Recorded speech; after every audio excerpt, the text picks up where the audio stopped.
Uf, ese sonido es que es inconfundible, ¿verdad? Es la banda sonora de generaciones de música, desde el blues hasta el rock y lo que se les ocurra. Pero a ver, ¿alguna vez nos hemos parado a pensar de dónde sale realmente? Es que si lo pensamos bien, una guitarra eléctrica sin enchufar, pues casi no suena, es súper silenciosa. La magia, o bueno, mejor dicho, la ciencia, pasa toda aquí, en este aparatito, el micrófono, que en inglés llaman pickup. Y hoy precisamente vamos a meternos de lleno en cómo esa vibración tan sutil se transforma en un muro de sonido. Este va a ser nuestro plan de viaje. Primero, lo básico. Después, desmontamos el aparato para ver sus piezas. Entenderemos la física que hay detrás, compararemos los dos tipos más famosos, veremos cómo se cocina el sonido y al final, ¡pum!, lo juntamos todo. Venga, pues vamos al lío. Para empezar, lo primero es lo primero. ¿Qué es exactamente un micrófono de guitarra? Pues en el fondo es como un traductor. No inventa el sonido de la nada. Lo que hace es coger un tipo de energía, la vibración de la cuerda, el movimiento físico, y la convierte en otra cosa completamente distinta, una señal eléctrica. Y ojo, porque este es el primer paso crucial en ese viaje del silencio al rock. Y este dispositivo, que puede parecer súper complejo, en realidad se basa en solo 3 piezas clave. 3. Vamos a ver qué hace cada una y por qué es tan importante. Vale, todo arranca con el imán. Da igual si es de álnico o cerámico, su trabajo es crear un campo magnético a su alrededor. Es invisible, pero es estable.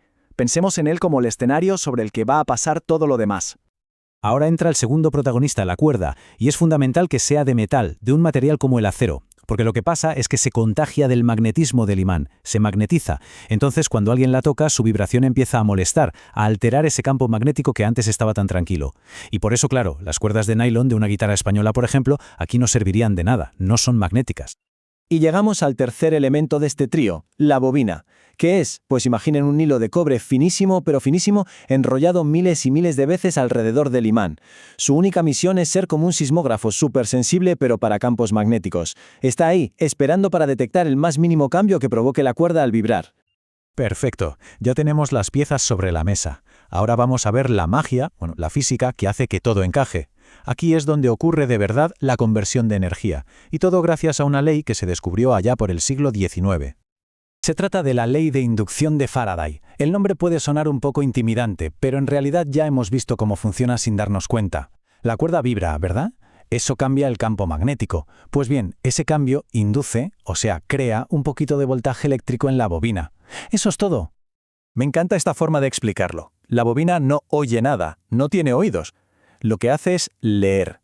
Lee el movimiento de la cuerda y lo traduce, letra por letra, al idioma de la electricidad. Y lo increíble es que esa corriente eléctrica que se genera es un calco, una copia perfecta de cómo está vibrando la cuerda. Claro, para poder captar hasta el detalle más pequeño de esa vibración, la sensibilidad tiene que ser brutal, y este número lo deja clarísimo, entre 5.000 y 8.000 vueltas de hilo de cobre. Cada una de esas miles de vueltas pone su granito de arena para generar esa señal eléctrica. Es diminuta, sí, pero increíblemente precisa. Pero como en toda buena historia, había un problema. El diseño original tenía un fallo. Esa sensibilidad tan bestial que le permitía leer la cuerda, también le hacía escuchar cosas que no debía, interferencias eléctricas. Y la solución a este problema fue, de hecho, una de las mayores innovaciones en la historia de la guitarra. A este problema se le conoce como hum, ese zumbido de fondo de 60 Hz. Básicamente la bobina se comportaba como una antena gigante y captaba toda la basura electromagnética del ambiente, de las luces del techo, de los cables, de otros aparatos. El resultado era ese constante y súper molesto. La solución fue una genialidad, la humbucker. El nombre en inglés ya lo dice todo, buck de hum, es algo así como darle la patada al zumbido. En lugar de una bobina usa 2, pero puestas de una forma muy específica, en oposición. El resultado, el ruido de fondo se cancela a sí mismo, desaparece. Mientras tanto, la señal de la cuerda se suma, dando un sonido más gordo, más potente y, lo más importante, limpio.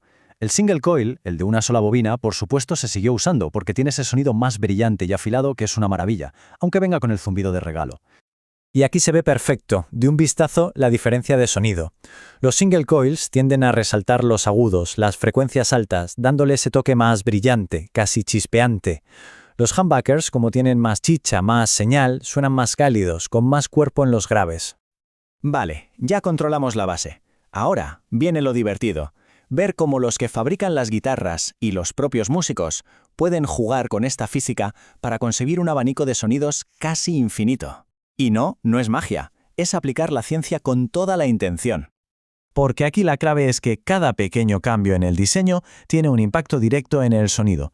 ¿Que se busca un sonido más potente y con más graves? Pues se le dan más vueltas a la bobina. ¿Que se quiere un rollo diferente, otro carácter? Se cambia el tipo de imán. Y una de las cosas más decisivas de todas es algo tan simple como dónde se coloca el micrófono en la guitarra. Y este gráfico lo clava. Es que la misma cuerda no vibra igual por todas partes. Si nos acercamos al puente, donde está más tensa, el sonido es más afilado, con más agudos. Pero si nos vamos hacia el mástil, donde la cuerda se mueve más, el sonido es mucho más redondo, con más graves. Justo por eso la mayoría de guitarras llevan varias pastillas, para poder cambiar entre un sabor y otro. Muy bien, pues ya hemos desmontado el cacharro y hemos visto la ciencia que lo mueve. Ahora vamos a hacer el camino completo. Vamos a unir todas las piezas del puzzle y a seguir la señal desde que la púa golpea la cuerda hasta que el sonido llega a nuestros oídos. Son 4 pasos muy sencillos. Paso 1, la cuerda vibra y el micrófono lo traduce a una señal eléctrica minúscula. Paso 2, esa señal viaja por el cable. Paso 3, llega al amplificador, que como su nombre indica, la hace mucho más grande, le da potencia. Y paso 4, el altavoz hace justo lo contrario que el micrófono. Coge esa señal eléctrica y la vuelve a convertir en vibración, pero esta vez del aire, creando las ondas de sonido que finalmente escuchamos. Si hay que quedarse con una sola idea de todo esto, que sea esta. Lo más bonito de este sistema es lo fiel que es. La señal eléctrica no es una versión parecida, no. Es una copia exacta, un reflejo perfecto de cómo se mueve la cuerda. Captura absolutamente cada pequeño detalle de lo que está tocando el músico. Y todo esto nos lleva a una última pregunta, que a mí me parece fascinante. Porque, a ver, hemos visto que el sonido, el tono, está escrito en la física del micrófono. Cuántas vueltas tiene la bobina, de qué es el imán, dónde está colocado. Pero toda esa ciencia, todo ese diseño, no sirve de nada si no hay unos dedos que lo toquen. Solo cobra vida con el músico. Entonces, ¿dónde acaba la física y dónde empieza el arte? Es una buena pregunta para pensar en ese punto exacto donde la ciencia y la creatividad se dan la mano.